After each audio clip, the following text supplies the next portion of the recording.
Hello my dear students, स्वागत है आपके अपने यूट्यूब चैनल पारा चंपारण वाला में। हिम्मत मत खोना, अभी बहुत आगे जाना है।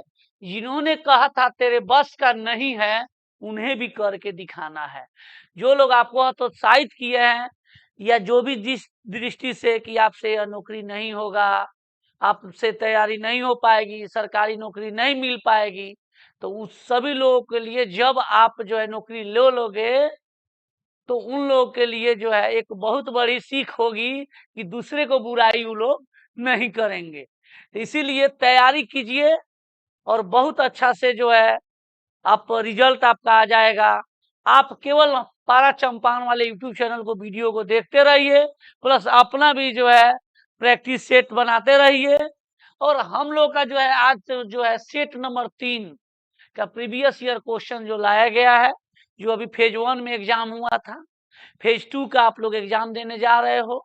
जोड़ लगा देना है। बार बार मैं एक ही चीज बोलता हूँ, दोबारा मौका आपको नहीं मिलेगा। सतह से जमीन से फतेह करना है आपको। फतेह मतलब हुआ जीत जाना है, उड़ा देना है एग्जाम रूपी उस दुश्मन को। तो उठा लो कलम और चला दो उस दुश्मन रूपी एग्जाम को जो तुम्हारे सिलेक्शन से होने के लिए रोकता है। तो स्टार्ट करते हैं। पहला क्वेश्चन आपके स्क्रीन पर ला रहे हैं। देखिए ये पहला क्वेश्चन है, यहां पर ध्यान दीजिएगा क्या है क्वेश्चन। ये जो है बीपीएससी सेकेंडरी टीचर एग्जाम 26 अगस्त 23 का क्वेश्चन है। वह सबसे बड़ी संख्या जो 450, 4 577, 704 को विभाजित करने पर शेषफल इतना देती है।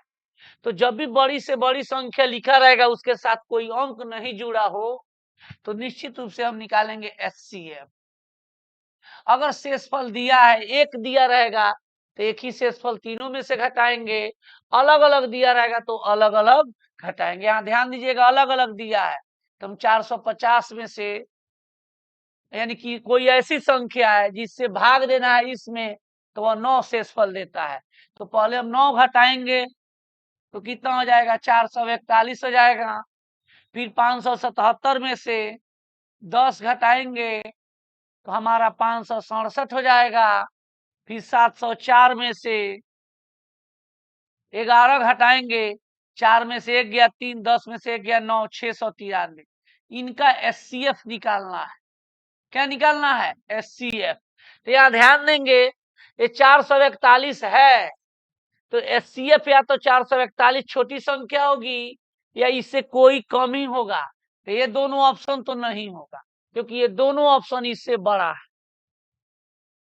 जब भी एचसीएफ छोटी संख्या के बराबर होती है या छोटी संख्या से क्या होता है, कम होता है। अब देखना है कि क्या 63 से यह कटेगा तीनों तो यही एचसीएफ होगा, अन्यथा उपयुक्त में से कोई नहीं। ठीक है, तो अब यहाँ 63 में क्या छुपा है, तो 9 छुपा है। क्या छुपा है, 9 7 63, यानी सभी संख्या अगर 9 से कट जाती है तो यही एलसीएम होगा। नहीं कटती है तो उपयुक्त में से कोई नहीं होगा। तो rules of divisibility of 9, rules of divisibility of 9 कहता है कि सभी अंकों के योग में 9 से भाग देंगे। अगर भाग लग जाता है तो वह संख्या निश्चित रूप से 9 से भाग लग जाएगा। देखो 4 4 8 1 9, हाँ 9 से भाग लग जाएगा। 5 6 11 7 18, 18 में भी 9 से भाग लग जाएगा। 9 4 15 3 18, इसमें भाग लगेगा। हमारा आंसर होगा 63। या भाग विधि से आप जो है एचसीएफ ऐसे निकालिएगा आप घर पे, जो आएगा फिर भाग दे के फिर जो आएगा उससे भाग दीजिएगा। लेकिन सबसे बढ़िया रहता है ऑप्शन से बना। ठीक है, आ जाइए अगला क्वेश्चन आपके लाते हैं। देखिए क्वेश्चन, दो धन पूर्णांकों संख्याओं के वर्गों का योग 306 है। दो संख्या है, दो संख्या है जिनके वर्गों का योग 300 कितना है, 6 है। यदि बड़ी पूर्णांक संख्या, अगर बड़ी एक्स मानते हैं तो बड़ी पूर्णांक संख्या का वर्ग कर दिए। छोटी पूर्णांक का 25 गुना है। छोटी पूर्णांक 1 है, वर्ग का नहीं, संख्या का 25। यानी एक्स स्क्वायर का वैल्यू 25y हुआ। अगर इसमें मैं रख दूं तो 25y प्लस वाई स्क्वायर, और इसको इधर लाए तो -306 बराबर 0। यानी वाई स्क्वायर जो 25y -306 बराबर क्या होगा, तो 0। ठीक है। अब यहां पर ध्यान देंगे कि द्विघात समीकरण आया है। द्विघात समीकरण में इसको तोड़ते हैं और इसको दो भागों में देखा जाता है कि इसके गुणनफल के बराबर होगा कि नहीं होगा। यानी 306 को तोड़ेंगे, 2 15, 3 आया, 3 से 3 5 15, 51 आया, 3 से 17। अब ऐसे दो भागों में इसको तोड़ना है कि उसका जोगफल या अंतर 25 आ जाए। तो अगर हम देखते हैं 17, 3 3 9 दूनी 18, 18 17 तो कोई रिलेशन ही नहीं होगा। अगर 17 दूनी 34 करके 3 3 9 घटाते हैं तो 25 हो जाएगा। यानी निश्चित रूप से आपका जो होगा y square plus 34y minus 9y minus 306 बराबर क्या हो जाएगा, 0 हो जाएगा। अब y कॉमन करेंगे तो y प्लस 34 हो जाएगा, -9 कॉमन करेंगे तो यहाँ y या माइनस कॉमन कर लिए तो प्लस हो गया 34 बराबर क्या हो गया, तो 0 हो गया। अब यहाँ ध्यान देंगे, यानी यहाँ से y प्लस 34 हम कॉमन कर लिए तो यहाँ बचेगा y, यहाँ बचेगा -9। यानी y का वैल्यू आएगा या तो ये 0 ना तो ये 0। ये 0 इधर करेंगे तो 34 जाएगा तो -34 हो जाएगा। ये -9 को इधर भेजेंगे तो 9। यानी y का वैल्यू आपका 9 आ गया। y का वैल्यू क्या आ गया, 9। अगर इसमें रख देते हैं तो x का वैल्यू निकल जाएगा। यानी एक्स स्क्वायर बराबर 25y, 25 और y की वैल्यू है 9, और एक्स स्क्वायर इधर भेजेंगे तो वर्गमूल हो जाएगा, यानी 5 गुना 3। यानी एक्स की वैल्यू हो गया 5 3 15 और वाई की वैल्यू हो गया 9। अंतर कह रहा है 15 में से 9 गया 6। आपसे अंतर पूछ रहा है, क्या पूछ रहा है, तो अंतर। यानी अंतर क्या होगा, 6 होगा। ठीक है, अंतर क्या होगा, तो 6 होगा। तो ये जो है थोड़ा सा लॉन्ग गया है इसमें, क्योंकि इसका अगर जोगफल नहीं पूछता, संख्या पूछ देता, तब इसमें हम लोग देख सकते थे। लेकिन यहाँ अंतर पूछ दिया है, थोड़ा सा शॉर्ट ट्रिक इस पर नहीं लग पाएगा। आ जाइए अगला क्वेश्चन। देखो यहाँ पर क्वेश्चन क्या कह रहा है कि किसी ठोस को एक आकृति से दूसरे आकृति में बदलने पर ठोस का आयतन, यानी एक ठोस है, एक ठोस को दूसरे ठोस में बदलिएगा तो आयतन में कभी भी परिवर्तन नहीं होगा, यानी अपरिवर्तित होगा। क्या होगा, अपरिवर्तित रहेगा। ठीक है, आ जाइए।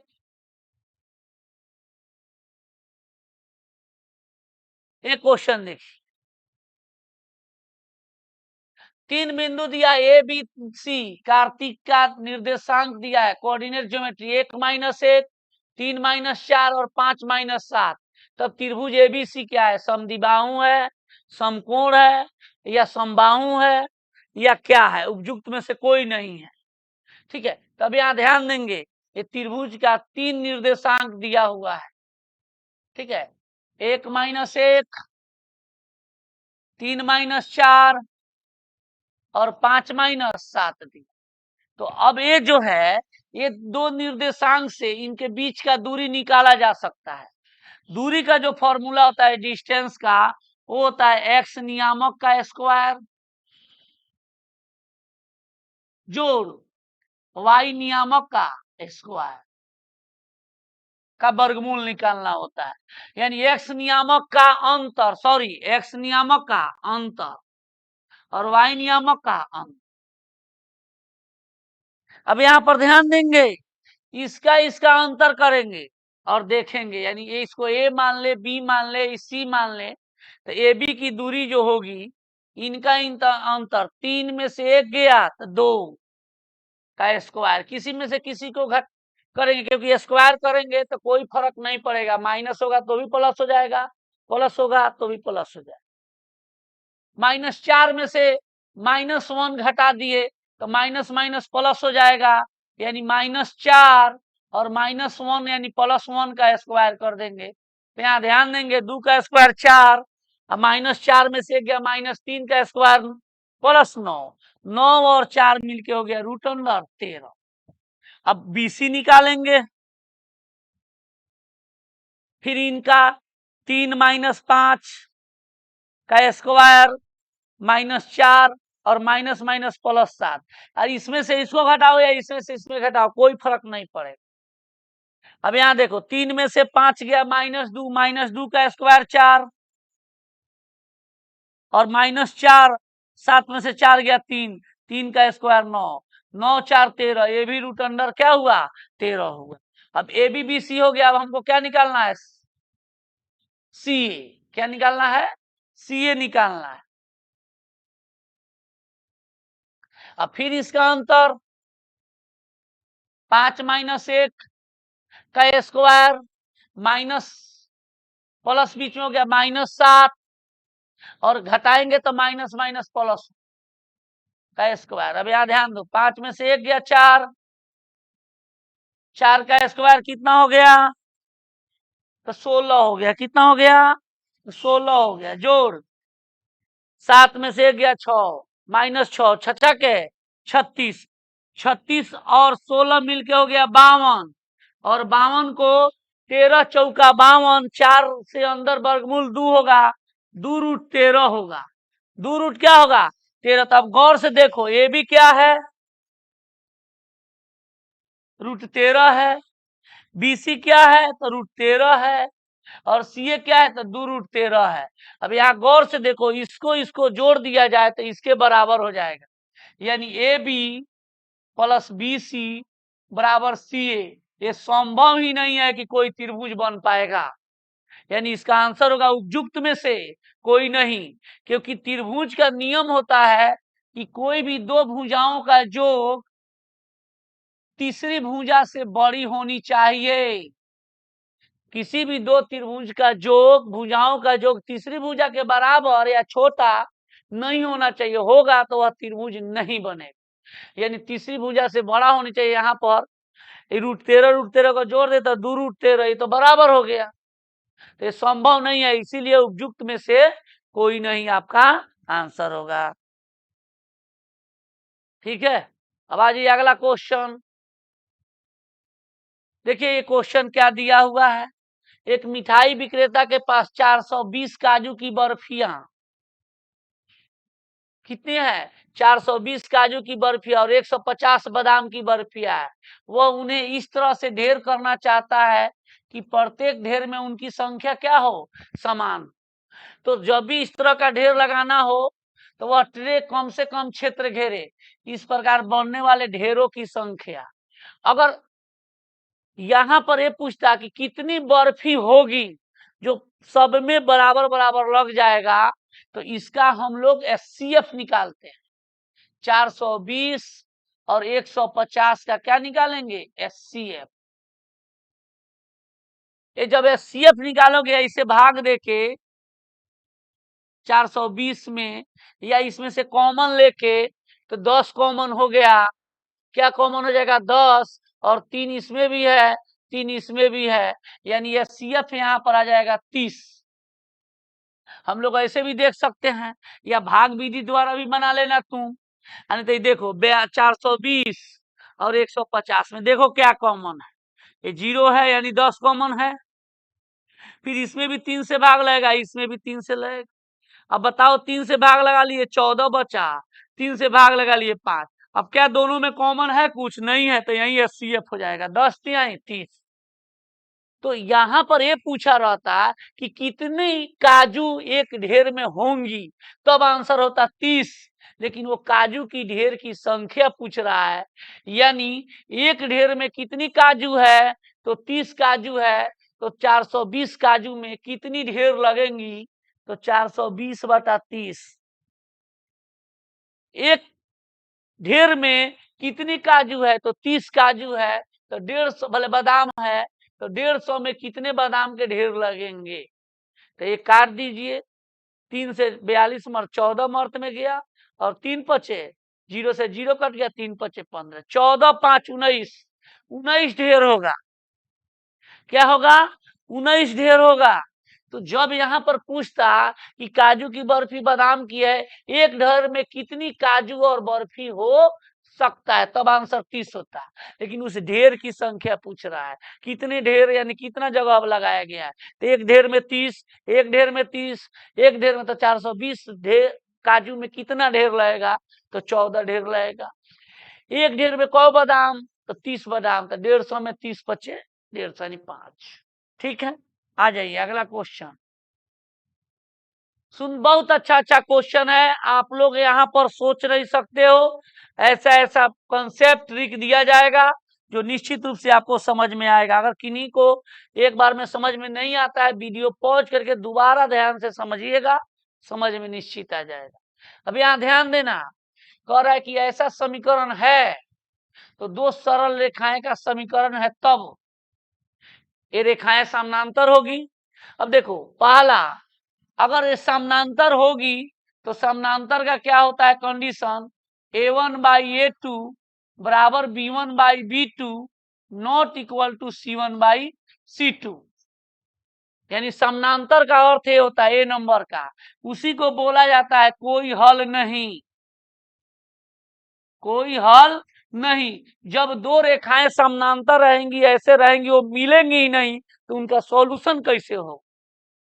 अब कह रहा है कि दोनों मूल बिंदु से होकर गुजरती हैं, तो दोनों मूल बिंदु से होकर गुजरती होंगी, तो उनका एक कांस्टेंट टर्म नहीं रहता है, तो ये भी कांस्टेंट टर्म नहीं रहेगा, तो यह भी जो है आपका आंसर नहीं होगा।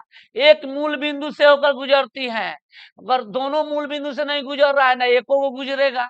अब या तो ये आंसर होगा, ना तो उपयुक्त में से कोई नहीं होगा। तो अब देखते हैं यहाँ पर जो क्या दिया है, a1 यानी आपका a1x plus b1y plus c1, यही बराबर 0 होता है। a1 के जगह पर 1 हुआ, 1 बटा 2। अब आ जाएगा a1 बाई a2 ले लिए,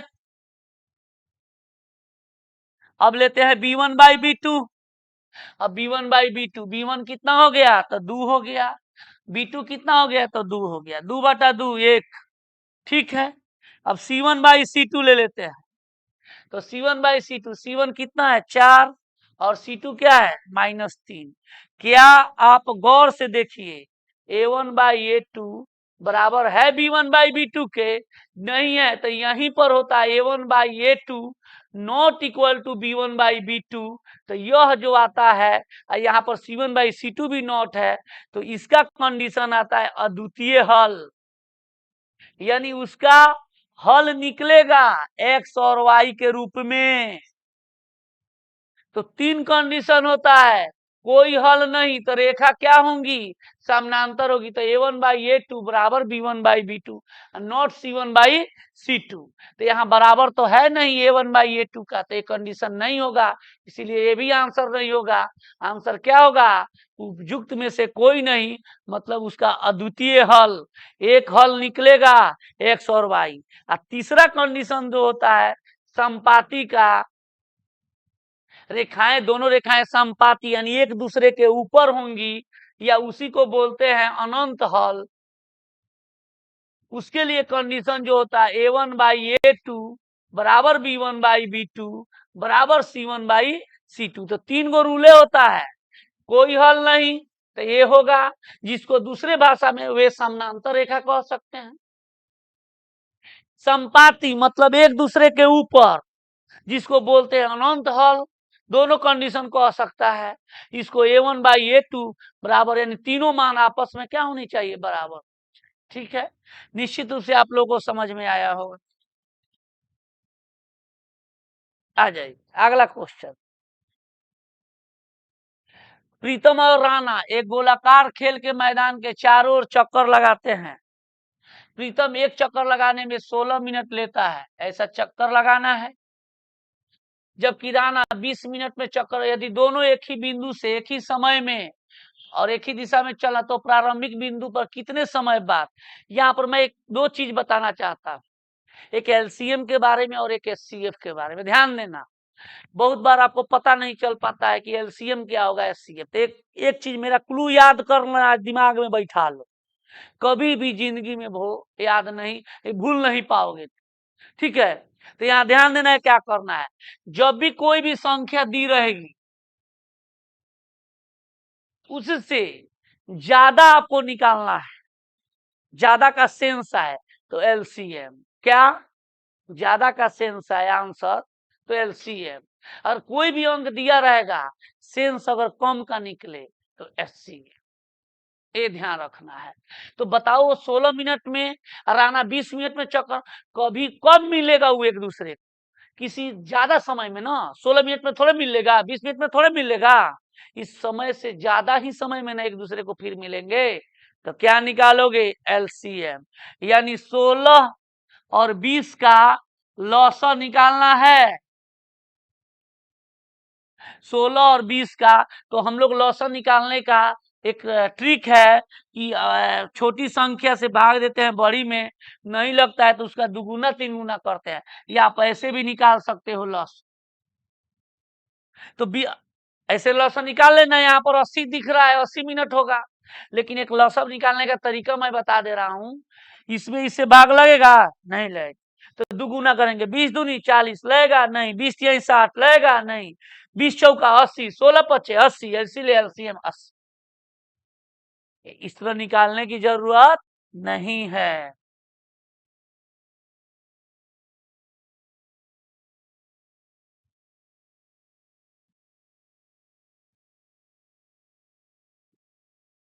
देखिए ये अल्फा बीटा गामा बहुपद दिया है, इतना के शून्य है तो alpha plus beta y plus gamma, तीन गो दिया है, इनका मान यहाँ ध्यान देना है। जब भी दो दो का गुणनफल दिया रहे, alpha plus beta, alpha beta, beta gamma, gamma alpha, तो इसका वैल्यू होता है सी बाई ए।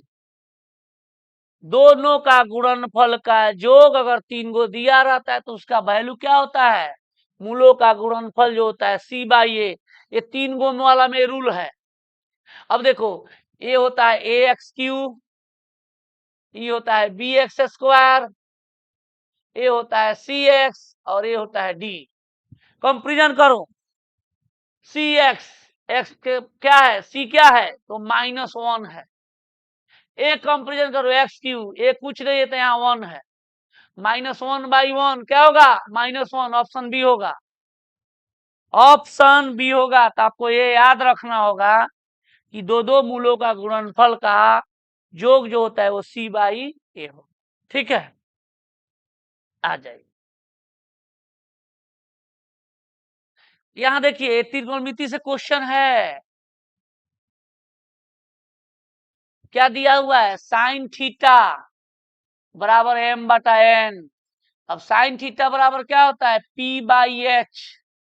बी निकालोगे तो h स्क्वायर माइनस क्या होता है? p स्क्वायर, यानी n का स्क्वायर माइनस m। अब देखो तुमसे क्या निकालना है, या ध्यान दो, tan थीटा प्लस 4, और ये है 4 cot थीटा, यानी cot थीटा को हम ऐसे कर ले, नहीं चाहिए इसको रहने,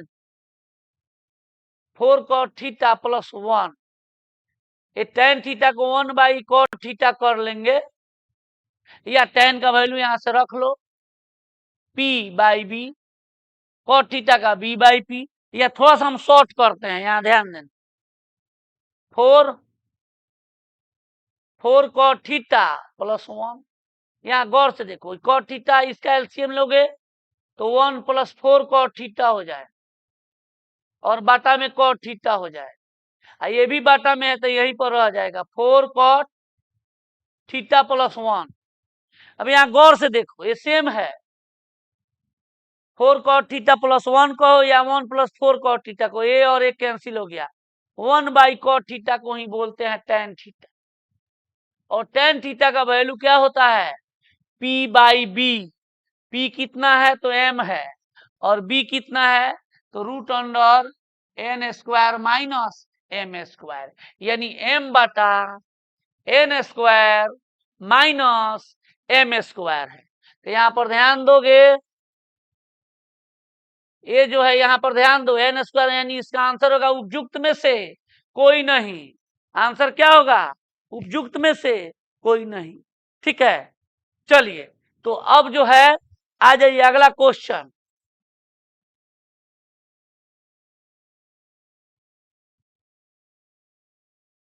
ये जो एपी से क्वेश्चन है, किससे है? एपी से। यदि समानांतर श्रेणी का एनवा पद ए है तो पहले तीन पदों का योग। अब यहां ध्यान दोगे, एनवा पद दिया है, टीएन दिया है कितना? 2n प्लस 1 पहला पद, तो यानी पहला पद में एन के जगह पर 1 रखेंगे, 2 गुना 1 जोड़ 1, 3 2 एकम 2 1 3। दूसरा पद 2 गुना 2 जोड़ 1, 2 दूनी 4 1 5। तीसरा पद T3 यानी 2 गुना 3 जोड़ो 2 3 6 1 7। ये तीनों का जोड़ना है, 5 3 8 7 15। ऑप्शन बी हो। यानी पहला पद एन के जगह पर 1 रखेंगे, 2 गुना 1 जोड़े। दूसरा पद एन के जगह पर 2 रखेंगे, 2 दूनी 4, बाकी जोड़ देंगे। आ जाइए अगला क्वेश्चन। धुआं उड़ा देना है। ऐसे ही पारा चंपारण वाले यूट्यूब चैनल पर बने रहिए, धुआं उड़ जाएगा क्वेश्चन का। यहां पर ध्यान दो, त्रिभुज एबीसी तथा डीबीसी का आधार क्या है? बीसी है। बीसी की विपरीत दिशा में दोनों त्रिभुज है, यानी ये त्रिभुज हो गया एबीसी, एबीसी, और एक हो गया एससी। बीसी की विपरीत दिशाओं में क्या है? दोनों त्रिभुज है, ये बीसी हो गया। यहां से ध्यान दीजिएगा, ए जो है, यदि ओ बिकर्ण एडी, एडी और बीसी का प्रतिच्छेद बिंदु क्या है? ओ है, तो कह रहा है त्रिभुज एबीसी का क्षेत्रफल त्रिभुज डीबीसी का क्षेत्रफल क्या होगा? अगर हम इसको मान लेते हैं कि ये परपेंडिकुलर है, तो यहां पर ध्यान दोगे ये भी परपेंडिकुलर है, तो ध्यान देना क्या निकालना है? त्रिभुज एबीसी का क्षेत्रफल बटा त्रिभुज डीबीसी का क्षेत्रफल। तो 1/2 आधार क्या है? बीसी है, और ऊंचाई क्या हो गया? एओ हो गया। यहां ध्यान दो, 1/2 आधार क्या है? बीसी है, और ये हो गया ओडी। अब गौर से देखो, 1/2 1/BC से बीसी कैंसिल हो गया, एओ बाई क्या हो जाएगा? ओडी हो जाएगा। एओ बाई ओडी यानी डीओ कौन सा है? तो बी नंबर है। कौन सा है? तो बी नंबर है। ठीक है, चलिए आ जाइए। निश्चित रूप से आप लोग को समझ में आया होगा, क्योंकि त्रिभुज का क्षेत्रफल बराबर आधार गुना शीर्ष लंब होता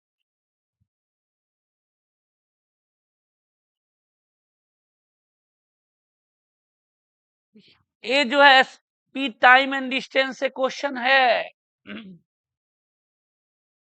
ए और बी, स्थान ए, एक स्थान ए है, एक क्या है? बी है। दोनों 100 किलोमीटर दूरी पर क्या है? स्थित है। कह रहा है क्या? एक ही समय से एक कार ए से और दूसरी बी से चलना शुरू करती है एक दूसरे की ओर, तो 5 घंटे में मिलती हैं, यानी चाल क्या हो गया? अपोजिट हो गया। तो चाल अपोजिट में जुटता है, यानी S1 प्लस S2 बराबर 100/5।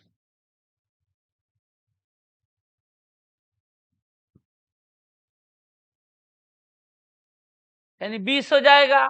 यदि एक दूसरे की ओर चलती, ओ सॉरी, 5 घंटे, यदि एक दूसरे की ओर चलते तो 1 घंटा। एक ही दिशा में, सॉरी, यहां से इधर चला, एक ही दिशा में चलता है, यानी एक ही दिशा में चला है, यानी इधर चला है, तो ये विपरीत दिशा हो जाएगा, S1 माइनस S2 हो जाएगा। सॉरी, मैंने देखा नहीं, S1 माइनस S2, समान दिशा में चाल घटता है, तो 100/5 यानी 20 हो गया। अब कह रहा है कि वे 5 घंटे में यदि वे एक दूसरे की ओर चले, अगर एक दूसरे की ओर चलेंगे तो सापेक्ष चाल जुट जाएगा, तो दूरी बटा चाल कितना हो गया? तो 1 घंटा। यानी 100 हो गया।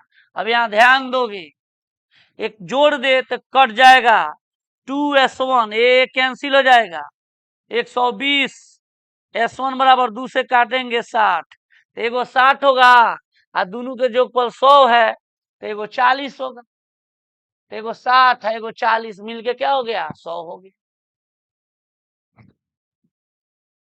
कहते हैं कि एक ही दिशा में अलग गति से एक ही दिशा में चलेगी तो एक दिशा में चलेगी तो चाल घटता है, ठीक है ना।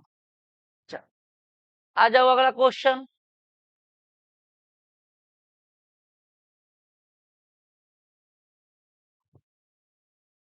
ध्यान दो, यहाँ पर ध्यान दो इस क्वेश्चन को।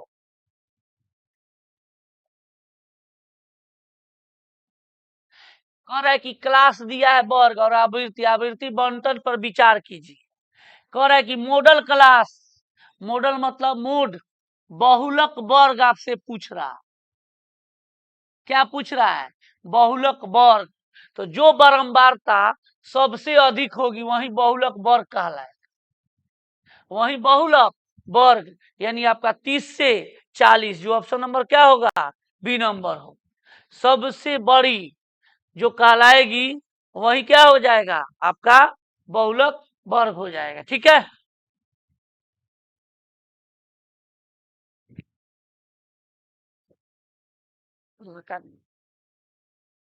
कब कर रही है? चलिए अगला क्वेश्चन जो है यहाँ पर है। यदि चतुर्भुज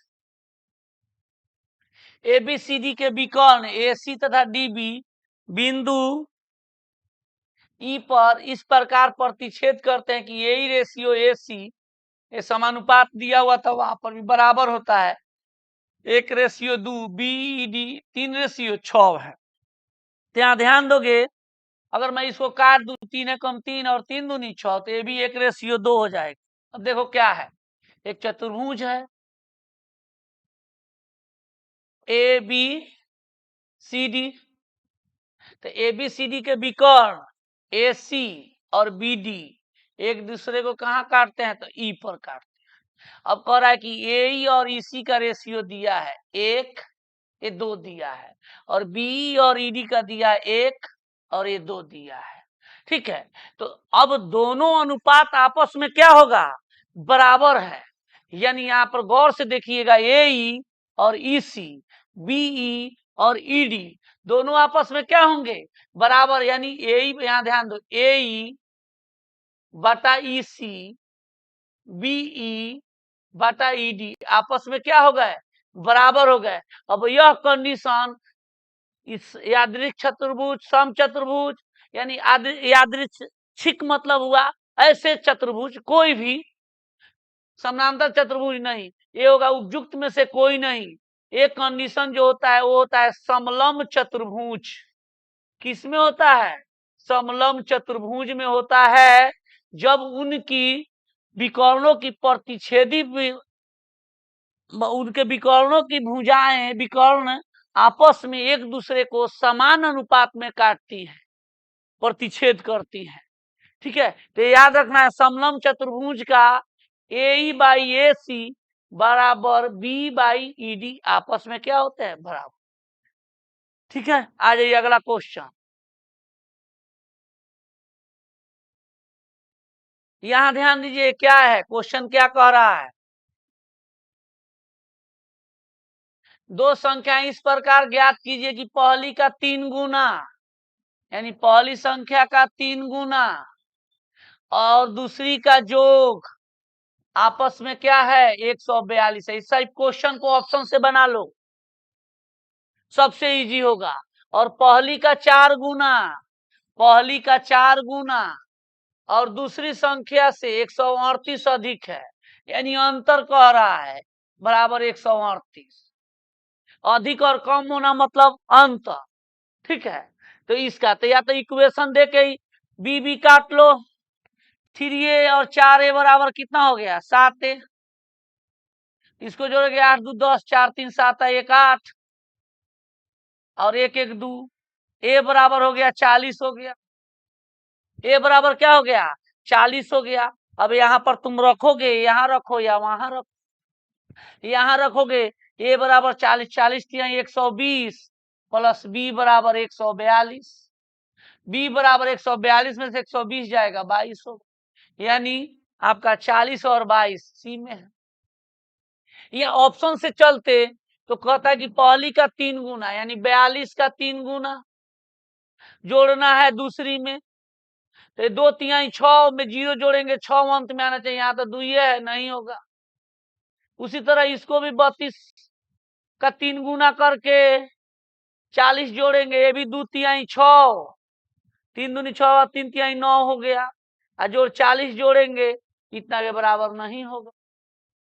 इसको 40 का 3 गुना और जोड़ 32 22 करेंगे तो 40 तिहाई 120 और 22 मिलके 144 हो गया, पहले 42 हो गया जो दिया हुआ है। तो ऑप्शन से ही बना सकते हो और ऐसे भी जो है बना सकते हो। ठीक है, आज का जो ये अंतिम प्रश्न था आप लोग देख लिए। तो ये जो है ऐसे ऐसे ट्रिक जो है, ऐसे ऐसे कंसेप्ट आप यही YouTube चैनल पारा चंपारण वाला, ये आप लोग का जो है चैनल है, ये चैनल ग्रो कर रहा है, अभी धुआं मचाएगा, आप घबराइएगा नहीं। पढ़ाने का ढंग नहीं है, लोग जो है बहुत सब्सक्राइबर रखे हुए हैं, कि आएगा वो समय आएगा जहां पर पारा चंपारण वाले YouTube चैनल बिहार नहीं पूरे देश का नंबर 1 बना के छोड़ेंगे हम। ठीक है, ये आप लोग के सपोर्ट और आप लोग के बदौलत ये आगे बढ़ेगा, आपका सपोर्ट चाहिए। आप लोग इसी तरह प्यार दीजिए, वीडियो को आगे जो है शेयर करते रहिए, लाइक कीजिए, कमेंट कीजिए। चलिए फिर मिलते हैं नेक्स्ट अगले वीडियो में। ओके, प्रणाम सभी लोग।